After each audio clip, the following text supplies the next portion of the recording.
Hello and welcome back to a brand new episode of the Moran Show. Today, I have a jam-packed show for you guys featuring my buddy John Tortorelli. We're going to be talking about the NBA in-season tournament, how much of a success it's been. We will talk about the Mavericks and the potential they had with the trio of Luka, KP, and Brunson, the Kings and Pacers trade, who won it, and talking about games we're looking forward to in NFL Week 14. What's going on? Before we were recording, Joel and I were having a brief discussion about the Haliburton De'Aaron Fox trade, and specifically who won the deal from a year and a half, 2 years ago. And I think right now I'm looking forward most to that discussion. But starting off, where do you want to begin? I want to begin with the NBA in-season tournament because I think it's been a success so far. The fact that the NBA with that missed call, not a missed call, whatever. I know in the 2-minute report, the referee said that the timeout was legal. It should have been granted to LeBron James and the Lakers because Reeves still had possession. It felt like a playoff game. You know, the amount of people complaining about a missed call and the importance of that call, it felt like a playoff atmosphere. And the NBA in-season tournament has been a success so far. We have the Pelicans and the Lakers in the semifinals in the West, and we have the Bucks and the Pacers in the semifinals in the East. So far, it's been a success. I don't know how you feel about it. To me, it's been something I've been looking forward to because in the NBA, they have a massive opportunity as the NFL season starts to slow down at the playoffs to take over on the weekends. But the issue has always been getting high level play from their star players. Luckily for us, we've got LeBron James in year 21 still playing at top 10 level. And when LeBron is going pedal to the metal in this type of atmosphere, everybody else in the league, the younger stars, are going to fall in line. But there was one thing specifically that really irritated me. It was this overall notion that it's all about the big markets. Because in this type of atmosphere, this is a stage for someone like Tyrese Haliburton, who I just mentioned before, who only played one national TV game in his career up until this point. Playing on the Kings and the Pacers, not too many fans have watched him play. And so when you watch him go head-to-head against Jason Tatum and Jaylen Brown, outperforming some stars on that type of atmosphere, on that stage, it makes the product in the NBA that much more interesting because the smaller market teams, you think of an Anthony Edwards, a Tyrese, a LaMelo Ball, all get that big opportunity to make that statement for their own team. And generally, a lot of the best stars in the NBA are on smaller market teams. And a lot of the best stars are usually hurt later on in the year. But in November and December, this is where every team is healthy. So you've got the Pelicans playing this stage, the Lakers, the Clippers had that opportunity. Teams that regularly don't have the type of bill of health now get that opportunity to kind of see how far we are along, how well do we stack up against these teams. And as a fan, it's that one opportunity to say, okay, forget about the injuries. These are turned off. Let's watch some high-level basketball. So to me, it's got some things that can improve, but mostly, more importantly, it's been a pretty big success to me. I don't know if it's just me, but the only criticism I'd have of the in-season tournament right now is I feel like it's way too short. I think that off the success of this season, and I understand it's the first year, so it's a trial run and they'll adjust accordingly. I think the group play can go up until the end of December. I think it can be that. You can make the Christmas Day games a bunch of in-season tournament group play games, and then in January we can have the playoffs for it. And I'd like to see it more expanded. I'd like to see more than 4 teams in each conference make it. Maybe we can make it like an actual playoff format where 8 teams make it. Right. And I'd like to see the playoffs in January and the championship in January because it just adds more excitement to the regular season. And I think while the in-season tournament right now is great, once this month ends, once December is over, we're going to go back to being like, there's really nothing to look forward to in the regular season. So I'd like to see them extend it. But outside of that, I think they've done a tremendous job. Some courts look good. Some courts need to be remodeled because the colors are just way too strong on your eyes. So that's the only criticism I have. The red one specifically. And JJ tweeted, fortunately, we haven't seen any of those on the elimination stage, but there's also one more opportunity.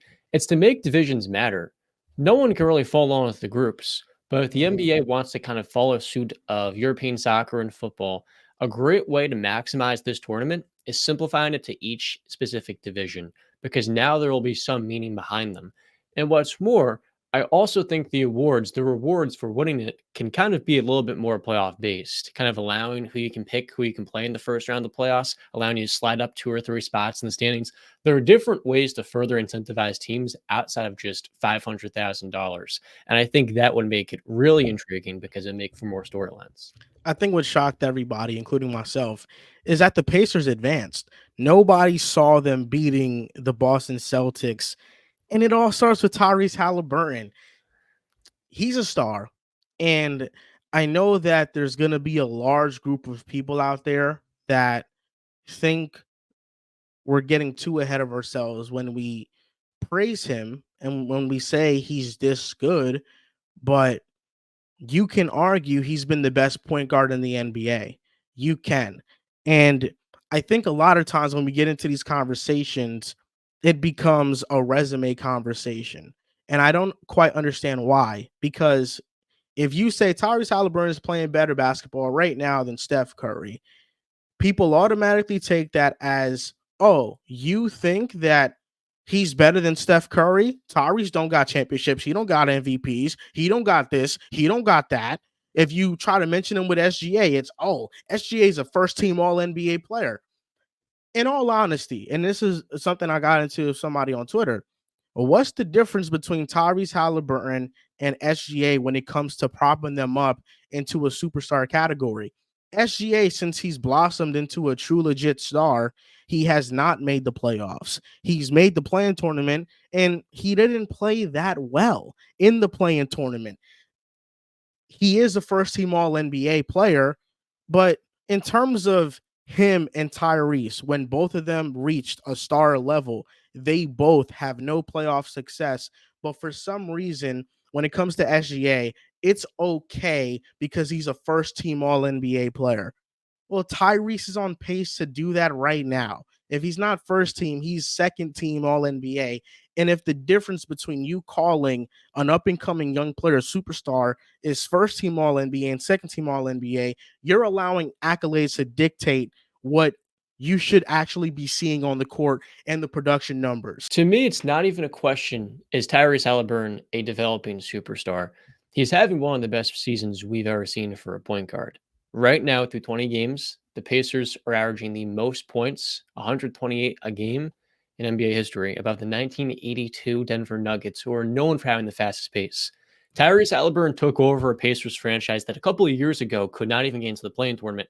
Now they're in that sphere, but the biggest thing is he turned one of the slowest teams in the NBA into the number one ranked transition offense and the number two ranked half court offense. He's done this without a number two star. And you want to know what it reminds me of? You're a James Harden fan. A lot of Harden in his early days in Oklahoma City, he's playing next to two stars. And he's not really able to get the keys until he's traded to the Houston Rockets. The Rockets, for a long time, were kind of searching for that star to build their franchise around, very similar to the Pacers.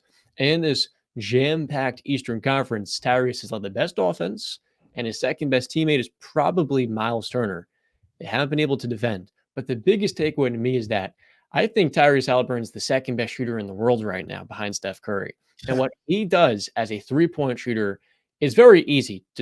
You look at Basketball Reference, he shot 40% from three-point range every year of his career on high volume. And coming out of Iowa State, the big question was, this guy's got a catapult-looking three-point shot.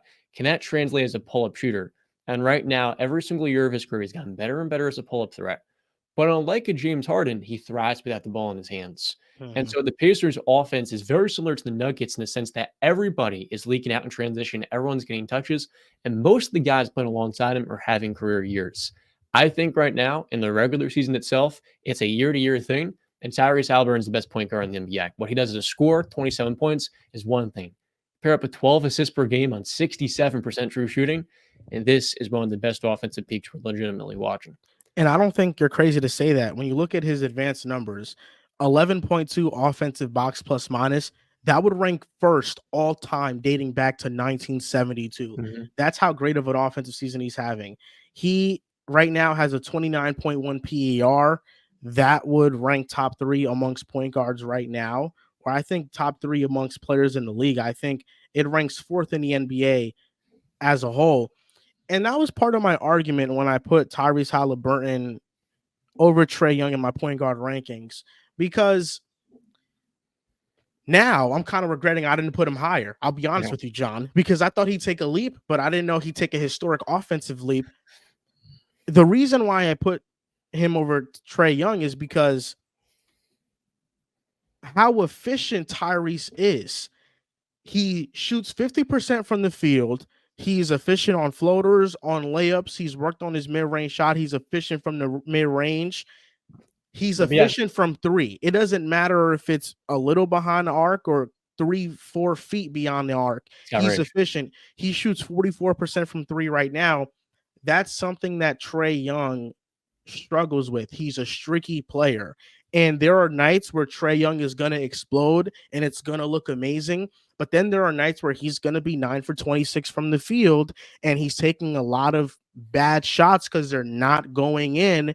And then the deciding factor for me was Tyrese is giving you the same value as a playmaker, Mhm. and he's not having turnovers. He has a 5-to-1 assist to turnover ratio. We're Really. talking about one of the more efficient shooters, efficient playmakers, efficient scorers. I mean, at every single level of offensive basketball, he's at a level right now where it's offensive mastery. And you know what the big thing was? A question whether or not he was an aggressive enough scorer to really be the number one guy in Indiana. Mhm. Right now, he's shooting 60% on his mid-range shots by cleaning the glass and 62% on his short mid-range floaters. Trae Young's floater game is what picked apart Knicks defense. You saw up close. Trae Young shooting 43% on the short mid-range shots this year. It's 19% worse. So Halliburton's game is all about driving aggressively downhill. He's got the mid-range scoring. And then the three-point shooting, to me, you need to recognize, I think a lot of people are going to say, well, it's maybe too early. You're only 20 games in this year. Last 2 years, he shot 50% from mid-range. Last few years, he shot 40% from three-point land. And his level of improvement and consistent efficiency week to week is kind of what separates him from most stars in the NBA, because every single night he brings unparalleled energy to the floor. And he's a guy that his teammates really gravitate toward. And I believe, unlike most high volume or high assist playmakers, he separates himself from the rest of the pack in the sense that his usage rate is not dominating the ball. Mm-mm. He's a guy that thrives without it, and he gets through the ball quickly. So everybody being in rhythm kind of amplifies his quick decision making and transition. I think it's why the Pacers are such a healthy offense, so to speak, no matter who they play. I think you made a great point because it's not just a 1 year breakout in efficiency for Tyrese. This has been who he's been since his rookie season. He's always Mhm. been efficient. When he got to Indiana, he openly talked about it, how he needed to change the way he played because he needed to adjust to a new role. He understood that the main criticism on him was aggressiveness. He understood that rim pressure was something that lacked in his game and getting to the free throw line. And we've seen since he's been in Indiana, he's been getting better at that. He's been getting better at getting to the rim. He's been getting better at drawing fouls. The efficiency, though, has always been there. And I think you mentioned it perfectly. That's what separates him from a lot of these high volume ball handlers, is that I have no concern about how Tyrese can fit in any offensive system in the NBA. When we talk about Trae Young, even Luka Doncic, even James Harden at his peak, and even right now, how can they fit with other stars? With Tyrese, I look at him and I'm like, I think he can fit seamlessly with Right. anybody because of how he plays. And I don't think people understand how nuts it is to have the numbers that he has with the usage he has. The Yeah. usage he has is the usage of a Julius Randle. And Mhm. he's able to do what he's doing on a nightly basis. I don't think people understand how nuts it was last year before he got hurt. I said he was the best point guard in the East. And me putting him so high on my point guards rankings was with the idea that when he's healthy, he's the best point guard in the East. There's nobody right now that comes close to him in the Eastern Conference with the level that he's playing at right now. And there's also one more thing too, because you know what the counterpoint that's going to be. Well, in Sacramento, what would he do? They won 31 games each year. The Kings were a borderline top 10 offense with him and De'Aaron Fox.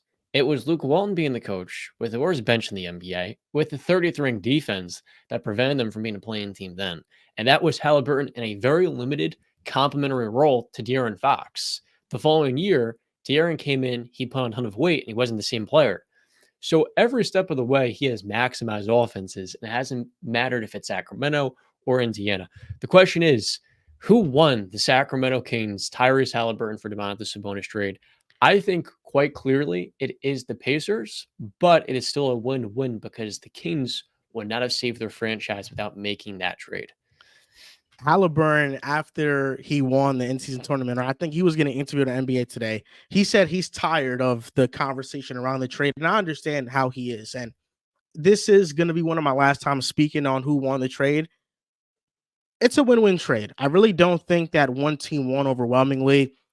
The Kings trading Tyrese Haliburton led to them having their best season in 16 years, them making the playoffs as a third seed. They got an all-NBA player in Domantas Sabonis back, and De'Aaron Fox was able to ascend into an all-NBA player with the departure of Tyrese. And Tyrese in Indiana is running his own team, is having one of the best offensive seasons by point guard that I've seen in recent history.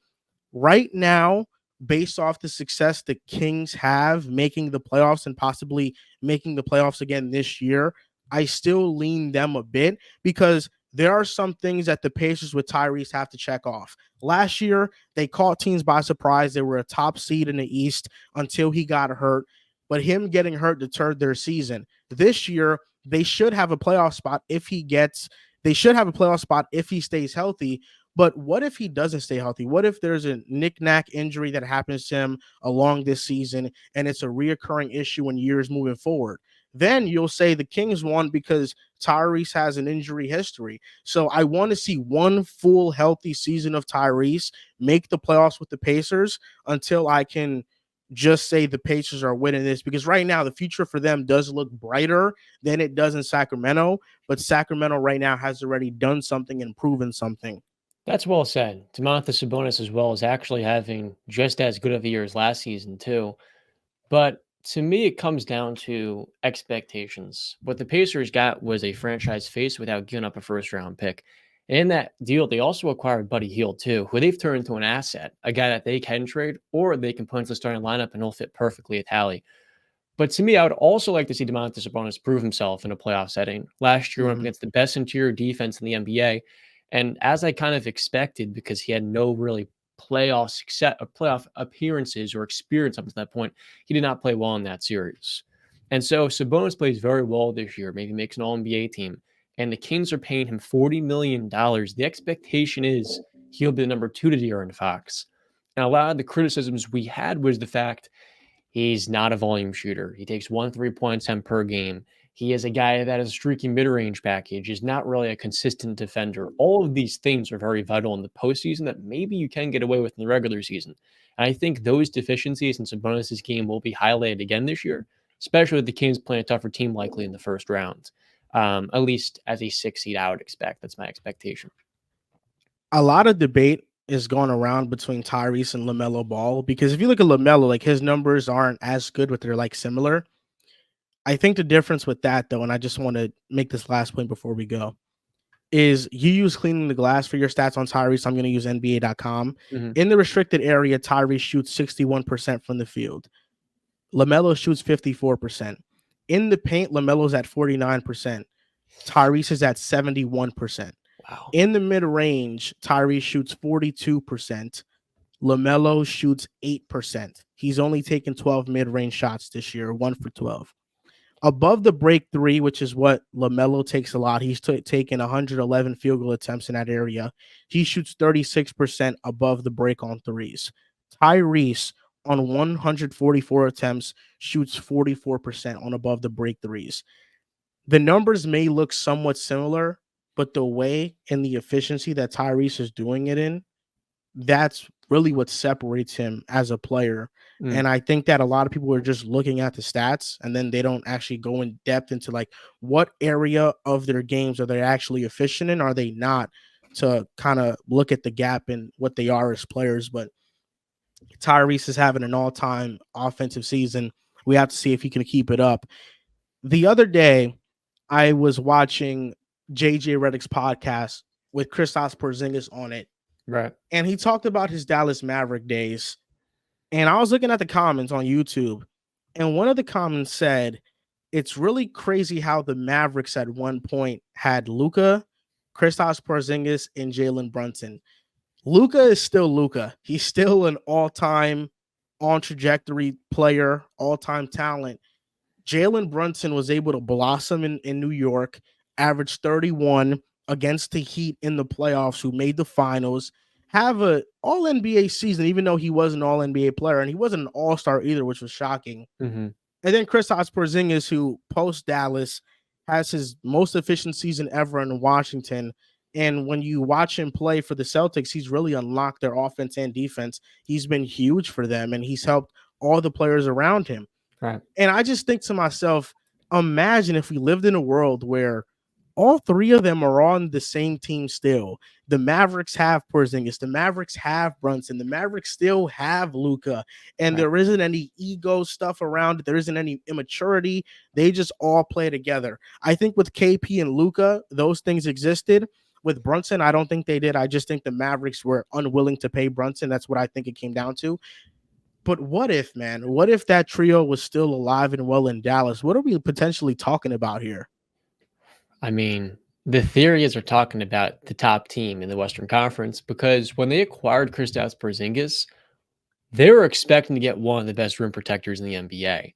And with Jalen Brunson's breakthrough in New York, he's become a top 10 point guard. But he's also somebody from his time in Villanova that played so well without the ball in his hands. And when Luka was out, really scaled that success in the postseason.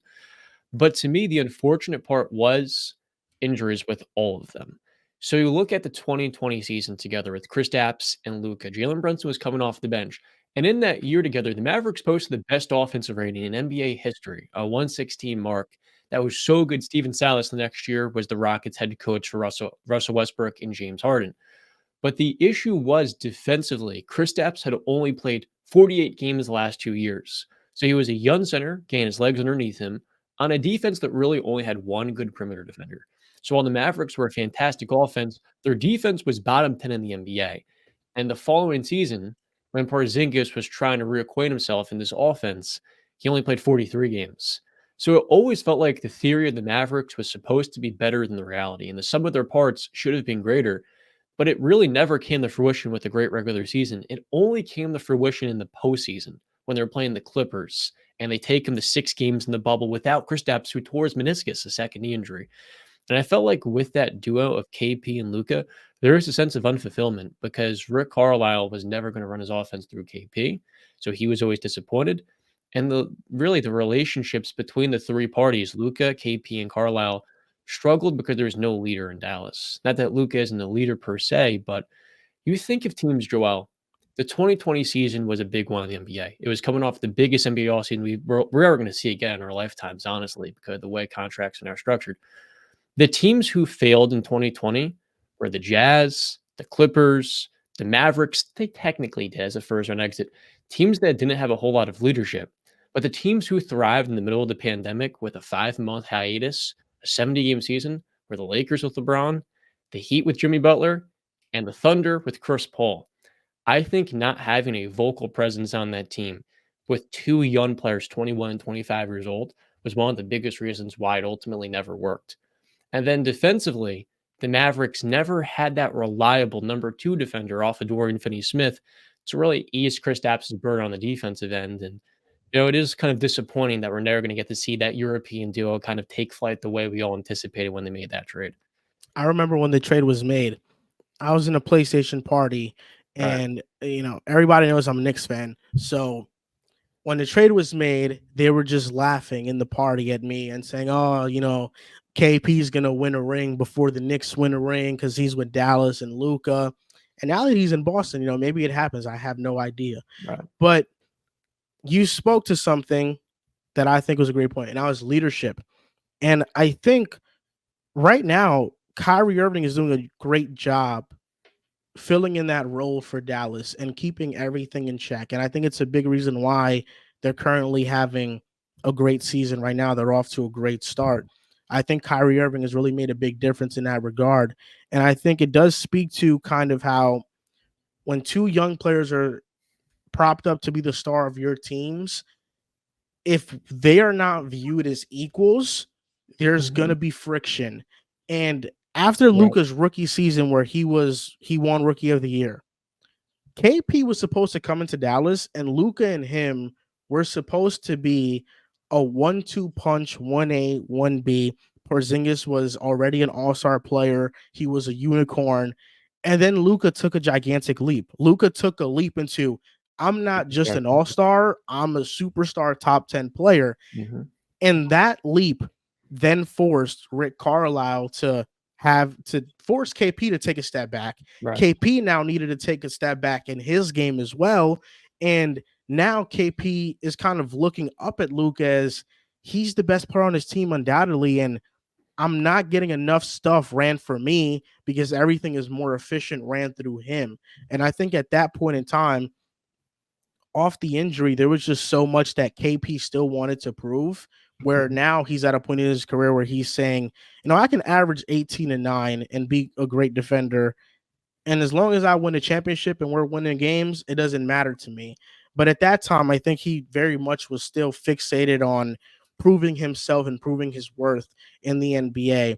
And I think that's the biggest difference. And I think Luka, as a 21-year-old, was immature. I think it's the same thing that happens with that happened with Kobe and Shaq. Obviously, Right. not to that degree, but you have a younger Kobe who thinks he's as good as Shaq, and he kind of isolates himself, and he kind of makes it a contest of who can impose their dominance more.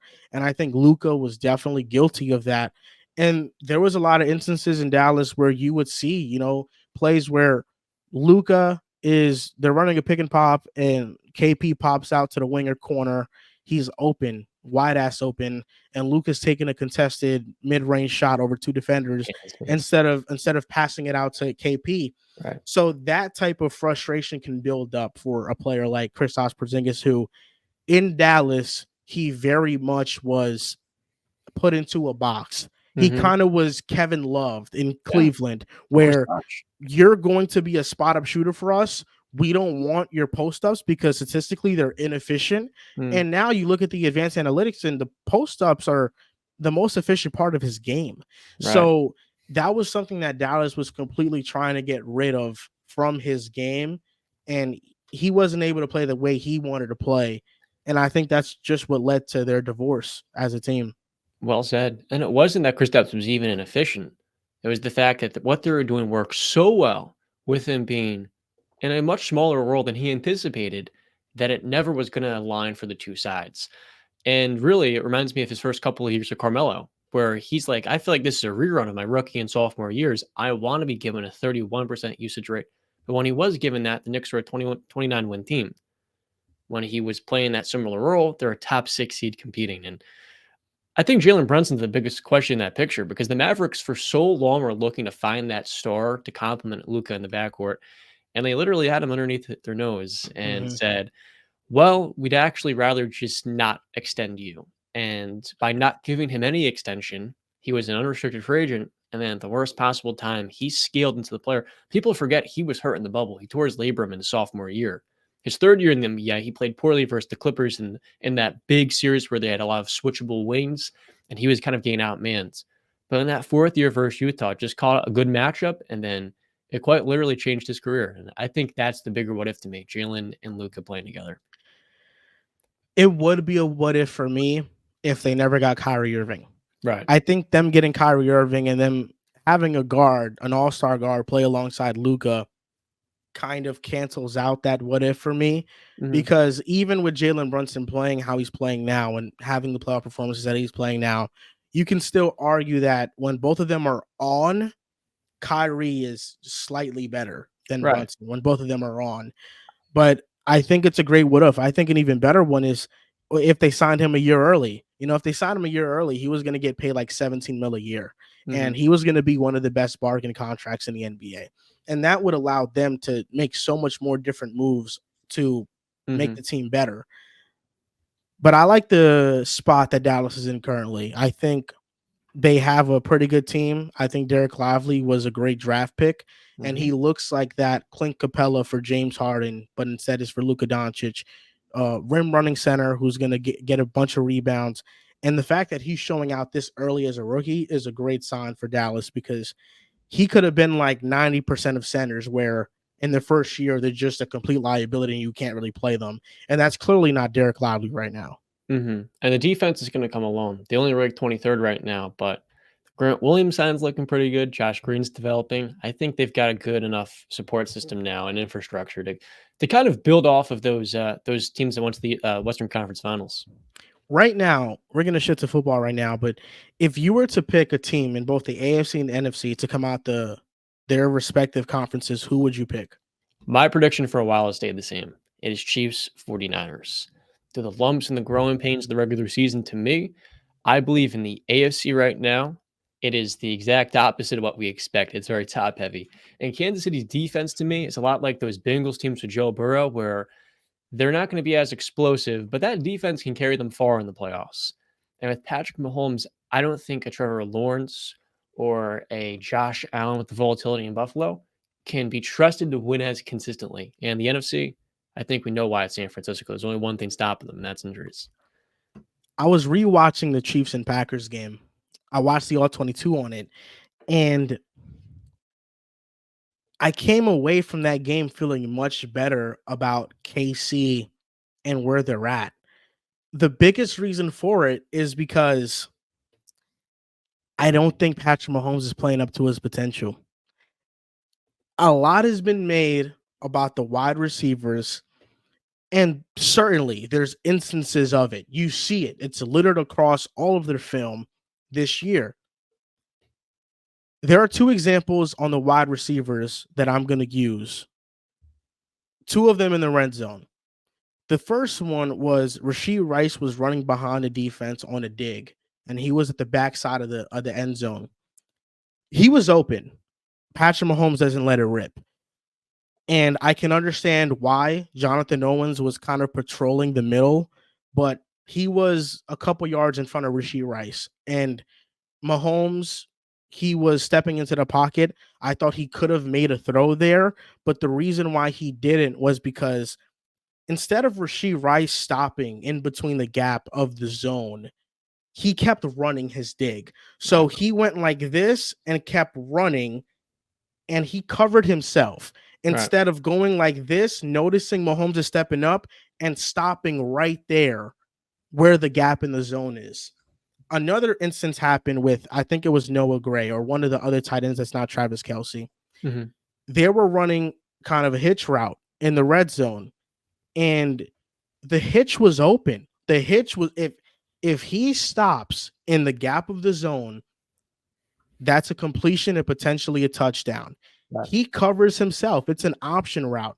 He covers himself by the defensive back, and Mahomes doesn't have an out. So right now there are instances where, these plays are open, but it's just either Mahomes not letting it rip all the way because he doesn't know what these receivers are going to do. He is not trusting that. I don't trust Rashee Rice. He's not stopping in the gap in the zone. So if I throw it to him, if I throw a throw that's leading him to where he's running to, it's going to be intercepted, and he's not stopping within the gap of the zone. But I also saw, I would say two plays where, not passes, they were plays where Mahomes missed a wide open Kelce. Mahomes overthrew MVS when he had space between two defenders, and he was pretty open, and Mahomes just kind of sailed it on him. Mm-hmm. So I look at just little things like that. It's really not that they can't get open. It's that whenever they're getting open against a zone coverage, they're not stopping in the right gaps of the zone. And Mahomes just isn't playing as good as he played last year. It's as simple as that. So I feel better about them because if Patrick Mahomes plays at the level that I know he's capable of playing at, even with the lack of receivers, they will be fine. And that's Mahomes just has to play at his level. That's exactly what they're missing with Juju. That ability to sit in a shallow spot of his zone defense and be available when the play breaks down specifically. To me, though, it's all going to come together because Rashee Rice brings the explosiveness that they're missing. And with Travis Kelce, he hasn't been the exact player he was last year either. But with Kansas City, you see the same exact infrastructure. And if you just need Rashee Rice to pick up on that in the next 6 weeks, they're not going to be a much different team than last year. If anything, with their offensive line and defense, they can quite literally be the team they were a year ago. And there haven't been any differences, if any, besides their defense being a step forward, a step further along. So, Rashee Rice to me has been awesome this year coming out of college. One of the big questions was his hands consistency. He's catching 80% of his passes. He's been averaging 50 yards a game. He brings that vertical, or I should say, just south explosiveness, north to south. And he's just a level above Juju as an athlete after all the injuries. He's going to be more consistent. He's going to be reliable on the field.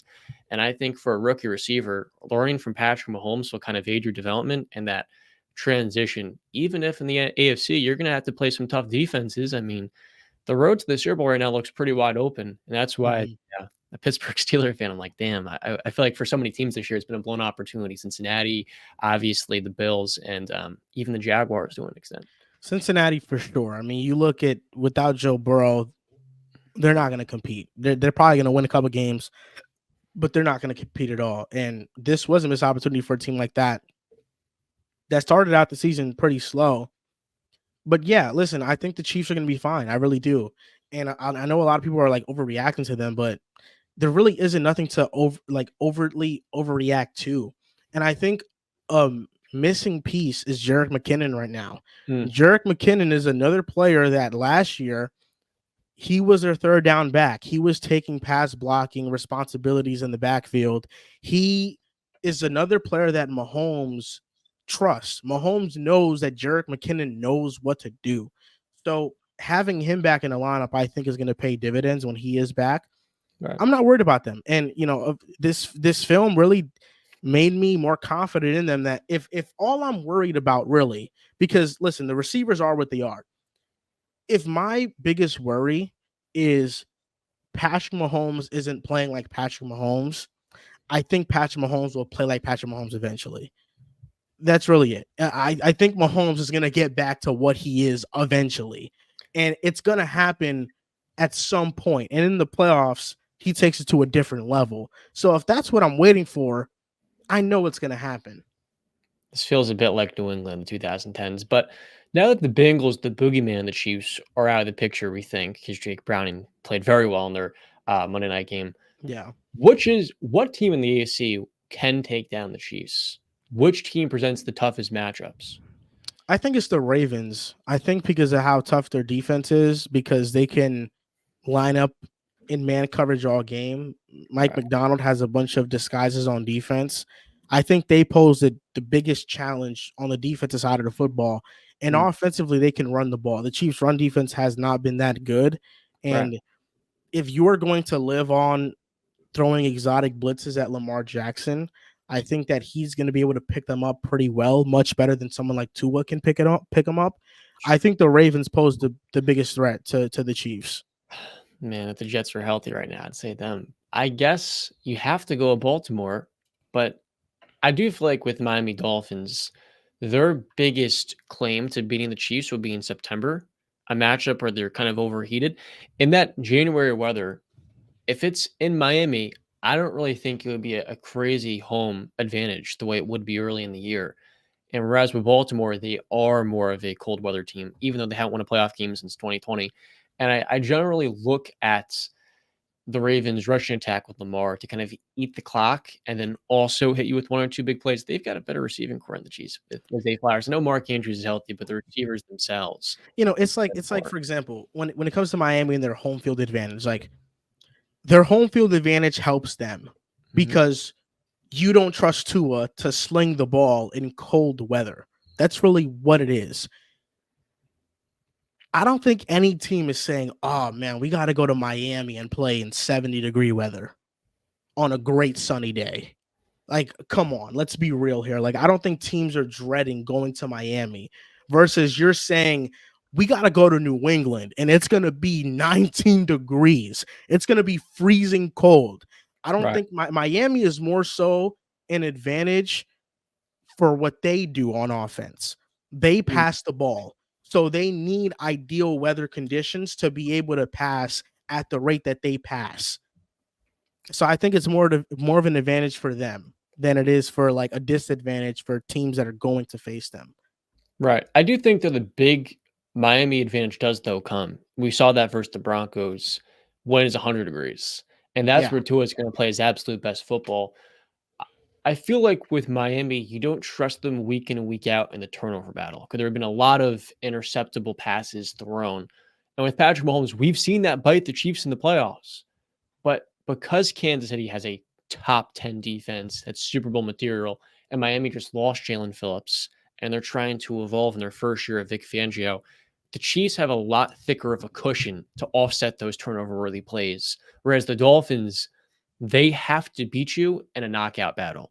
They have to hit you first, and they have to continue coming. But when they don't, if they have an interception in the third quarter, at one or two drives stall out, that is where their deficiencies, offensive line, maybe against the pass rush with some of their injuries, that's where it's like, yeah, it's got to be Baltimore because they have the most complete team in the AFC outside the Chiefs. I think, honestly, from a roster perspective, disregarding the injuries, the Ravens have the exact roster to beat them. They've got the tight end that the Yes. Bengals don't. They've got the same exact defense, which is even playing at a higher level than Cincinnati has. So I think it would side with you there. Watching the Packers in this game versus the Chiefs, I think this was the game that kind of solidified not just me, but a lot of people in Jordan Love.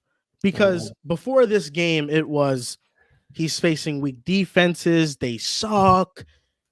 And then versus the Chiefs, a top 10 defense in football, Steve Spagnuolo was sending the blitz looks at J Love. He was sending those exotic looks. And Jordan Love checked into every right look and made every right play. He was awesome. A 10 out of 10 in this matchup. And I had a Twitter response. Somebody asked me a question on Twitter, and they said, rank the 2020 quarterback class off of potential. Oh, man. I put Herbert 1. I put Burrow 2 because it's just potential. So I'm looking at the talent of the quarterback. And I'm kind of disregarding the situation around them because it's just as a quarterback. Number 3 was Love. Number 4 was Hurts. And number 5 was Tua. A lot of people really didn't disagree with what I said. And it baffles me that people treat Jordan Love as if this is his 4th year starting in the NFL. And it's like, oh, how can Jordan Love be more talented than Jalen Hurts? I mean, he quite literally is. It's not a knock on Hurts. You look at Jordan Love's arm talent and what he can do, the arm strength, the way he can throw the ball in different arm angles, the accuracy is now coming along. Mm-hmm. This is his first year as a starter. He's essentially a rookie, learning right now how to play the quarterback position in real time. It's one thing to sit back and learn. It's another thing to actually play. And not only is he playing at an awesome level, but he's playing at an awesome level without a stacked supporting cast. When Aaron Rodgers stepped into the fold for Brett Favre in 2006, team. He had Greg Jennings. He had Donald Driver. Jordy Nelson was a rookie. He had James Jones. He had a 1,000-yard rusher. They had a top 10 offense in the NFL. Jordan Love right now has Christian Watson, who he's playing well. He's still unproven. Romeo Doubs is good. He's not Greg Jennings or Donald Driver. Dontavian Wicks, I like, but he's a rookie. Malik Heath is a rookie. Jaden Reed is a rookie. Tucker Kraft is a rookie. I mean, like, and the offensive line, they have 2 standouts in Zach Tom and Elton Jenkins. They're pass protecting well, but this isn't one of the best offensive lines in football.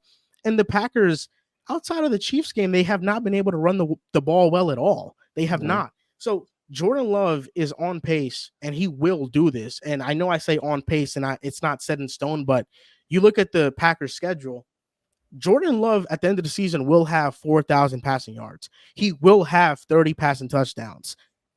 His accuracy is only going to be getting better from here on out. We're talking about a quarterback in their first year starting, throwing 4,000 passing yards, 30 touchdowns, with a supporting cast that is good, not great by any stretch. Yet it's unimaginable that he can be a top quarterback. And it's crazy too because it's a worse supporting cast than last year. Aaron Jones has been hurt the majority of the year. It's been his worst season up until his first year in the NFL virtually. And you mentioned Christian Watson. He struggled for the majority of the year, and now he's got a hamstring injury. He may not play this upcoming week. And it's the youngest offense in football, too. But as you point out, they're great in pass protection. And Love has done a very good job in the pocket, kind of stepping up and hitting tight throws. And from a production element, him versus Jalen Hurts this year, it hasn't been much different from a passing standpoint. Nope. He's completing 5% less of his passes, but you've got to consider the difference. A.J. Brown's coming up with 50-50 balls. He makes those 70-30. With Jaden Reed and Dontavian, he has good hands, but even a Romeo Doubs, they were not coming down with those grabs, which were placed rather fine. I think in the Saints game, especially, the moment they started to reel those catches in the second half, they make a comeback. I do wonder, though, with Jordan Love, what the ceiling will be up until he gets that number one wide receiver, because I was high on him coming in the draft because his third year at Utah State was turnover laden because he was playing with a very poor supporting cast, Mountain West. He did have Jalen Warren, though. Jalen Warren was on that team. Overall, with that squad, it's not high level competition, but you're not going to have the talent. And the NFL, unlike his junior year playing quarterback, he's taken very good care of the football. Only 10 turnovers or 10 interceptions, I should say. And that pocket presence is something you're born with or you're not. So I'm a Steelers fan, right? I've got Kenny Pickett. He's 25, same age as Jordan. He's in the second year starting, and he still can't process defensive coverages and go through his progressions. I look at Love, and I'm like, damn, I can be patient with him in November because he's doing the right things. And his pocket presence is there, and that's an intangible tool. The skill set is obviously there because he was taken in the first rounds after a very disappointing junior year. And I ultimately think for the Packers, it sounds very boring to say this, but so many people took their frustration out on the Packers not winning a second Super Bowl with Aaron Rodgers on Jordan because they had this idea of a late career heroic dynasty being built around Aaron, similar to John Elway in the 90s. But because that never came to fruition, they put all of the blame on that 2020 first round pick. But they didn't really consider, well, Rodgers is at that age. That was a good, smart selection. And I feel like now no one will talk about that. But it was only 2 years ago people are labeling that a terrible pick and a mistake. And you highlighted it. I'm like, it made a lot of sense to take that quarterback, man. And now the Packers are in prime position to make it as a wild card team. And that's incredible. Jalen Hurts, people forget this, but he essentially sat his entire rookie season. He played toward the latter half when Carson Wentz got benched, but he essentially sat his entire rookie year. Right. His second year, 16 touchdowns to 9 interceptions with the league's best offensive line, Devontae Smith and Dallas Goedert, and a reliable running game. Mm-hmm. His breakout year in 2022, 22 passing touchdowns. He had 13 rushing, so 35 touchdowns total, 6 interceptions, 101.5 passer rating, 3,700 passing yards. Jordan Love, it's not like set in stone. Right now, he has 23 total touchdowns. He would need 12 more to match Jalen Hurts' touchdown total of last year. And that's 12 more touchdowns in, I think, 5 games that the Packers have left. Mm-hmm. So basically, essentially averaging like two touchdowns a game, and maybe one of them having like a blow up one where he maybe goes for 3. Right. He can very much match Jalen Hurts' touchdown total from Hurts' breakout season Last year and have more passing yards. And it's like, okay, we're seeing this guy do this in his first year as a starter with a supporting cast that isn't great. And it's like, oh, it's ridiculous. He's going to be that good. It's ridiculous. And it's like, I mean, is it though? Like when you actually boggle it down to where both quarterbacks were in their first years as starters. Mm-hmm. Here's the thing, John. And this is true for even a year ago. Nobody's allowing Jordan Love to develop. Right. No, outside of the Packers and people that have remained faithful on Love, nobody's allowing him to develop. Nobody's saying, oh, he's a first-year starter. He can get better. Everybody's saying, oh, this is what he's going to be. Oh, like, and what he is not bad. Like what he is not, I'm seeing flashes, but he's not stringing it together. He's quite literally right in front of our eyes right now, stringing it together. And the only bad game he had this year was against the Raiders, but for every game that was somewhat disappointing of his, it was coupled in with receiver drops and mistakes, with offensive linemen holding and false starts. Right. This was a young offense that quite literally was not on the same page, and it held the offense back dramatically. Mm-hmm. So it's funny as hell that, like, you know, when Jordan Love hadn't even started the game, people think he's a bust. People think he's a wasted pick. And now when he's starting and he's playing awesome, oh, he can't be a top guy though, because there's no reason for it. Like, there's literally no reason for it. This isn't a quarterback that is clearly physically limited as a thrower. Like, this is a quarterback that quite literally is one of the 7, 8 most talented throwers of the football in the league right now, who's producing at a top 15 level. Right. That's maybe what bothers me the most. Jordan Love was a project, and projects need time, but reps more importantly. And that's why it's a double-edged sword going to a team where you sit behind a Hall of Famer for 3 years. He has very good size. He's a good athlete. He's got a very talented arm. If he's making good decisions, and I think of that throw in the red zone. It was either Jaden Reed or Romeo Dobbs. I think it was Jaden first the lines where he spin it right through the tightest of windows. And it was a bit that was Jaden Reed. Jaden Reed, one of the best throws I've seen all year.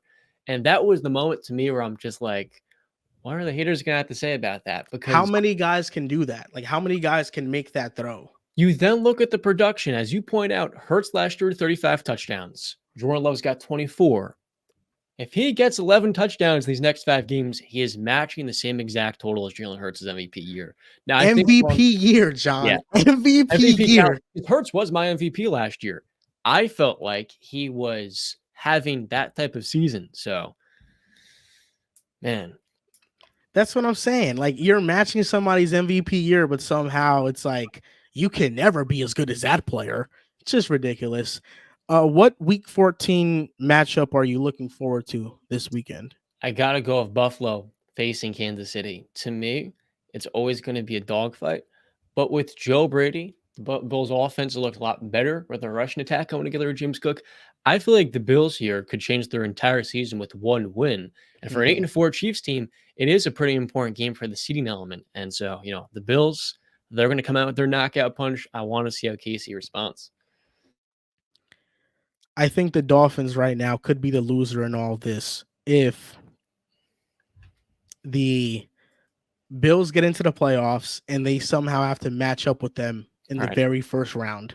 I think the Dolphins, there's a chance that if the Dolphins get the first seed, it's not the best thing in the world, because if the Chiefs drop a game to the Bills and the Bills make the playoffs, the Dolphins in their second round matchup might have to face the Chiefs or the Bills in the second round.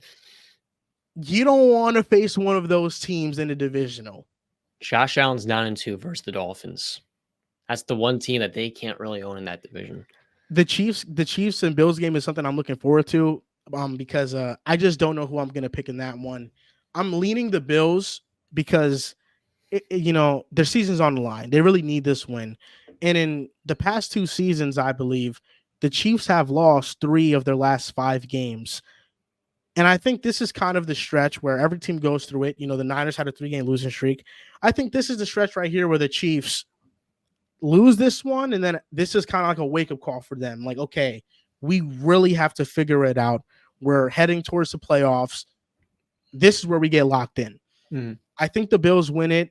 And the other game is the Cowboys and Eagles. And I think the Cowboys are going to win that game. I don't think Jalen Hurts is playing 100% right now. He's not running the ball like he did last year, because I think they're trying to protect him from re-injuring himself. And versus the Niners, the defense for Philly got exposed. But offensively, Hurts left 10 to 11 plays out there where there were 3 instances where you had people wide ass open, and he did not pull the trigger. They did a great job, the Niners did, in containing him in the pocket and not forcing him to, and really they contained him in the pocket, and they kind of were inviting him to bail out, because that's one of Hurts' weaknesses right now. He accounts for 25% of his team pressures, which is the most of any quarterback in the NFL. He invites pressure, and the Niners did a great job at containing him and saying, we're going to make you uncomfortable in the pocket and force you to bail out. And he bailed out a lot in clean pockets versus the Niners. So the good news is that the game next time for Philly could be much closer if Hurts plays better. The bad news is that that's clearly a weakness that the Niners are well aware of, and that's possibly going to be the game plan going forward next time they play. But I think the Cowboys win this one. Even with this Eagles tackle duo that always does very well against the Cowboys pass rush. I think the Cowboys should have a similar game plan that the Niners did. They should try to contain Hurts in the pocket, and they should have more bodies in the secondary. I don't think that they should go all out to straight up rush him. Right. I think when the moments present itself, it should. But I think the Cowboys have done a great job at aligning Micah all over the place, whether it's inside, it's outside on either tackle. So he's not going to, he's not going to exclusively be lined up against Lane Johnson. I think there's going to be instances where he's lined up against Landon Dickerson or Cam Jurgens, and he's going to have his way. Micah is getting held a lot.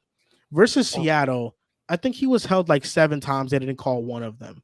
So maybe they have some ref luck in this one where Micah is getting those calls because Micah's imprint on the Seattle game was all over, and somehow he's the only elite edge rusher that is not getting holding calls consistently against them. Well, I'm a TJ Watt guy, and I see that every single week, I feel like. But, that is an element with his speed. At the end of the day, I'm going with the Eagles in that matchup because I'm just so comfortable with that offensive line being a much higher floor raiser. I'm also expecting Jalen Hurts to play better, truly. This is a Dallas team that creates a lot of turnovers. But with A.J. Brown and Devontae Smith, the Eagles have the weapons to take over through the year. And so I do have the Eagles and the Cowboys hot stretch right here, right now. What are the odds that the Eagles lose to the Cowboys this weekend, and next week facing a Seattle team that's offense has kind of found some things? Because I don't think the Seattle and Eagles game is just a throwaway Eagles win it, because Seattle can put up points. They can get into a shootout with you. And at that point, it just comes down to the final possession and who has the ball. I think the Eagles are very well in danger of losing 3 straight games. Oof. I mean, it depends how healthy Kenneth Walker is. That's a big thing to me. Okay, with that Seahawks offense, they want to be able to run the ball first at some degree in the first quarter. I can't see it, though, quite frankly. I think the Eagles really are just going to struggle with San Francisco when healthy, but I think their defense will be fine, honestly, with their pass rush. I think they're going to win these next 2 games, personally. Okay, sounds good, John. And that's going to do it for this episode of the Joel Moran Show. Make sure you guys hit a like, you guys subscribe, and leave any comment that you guys want to leave down below. Thank you guys for watching, and we'll see you guys next time.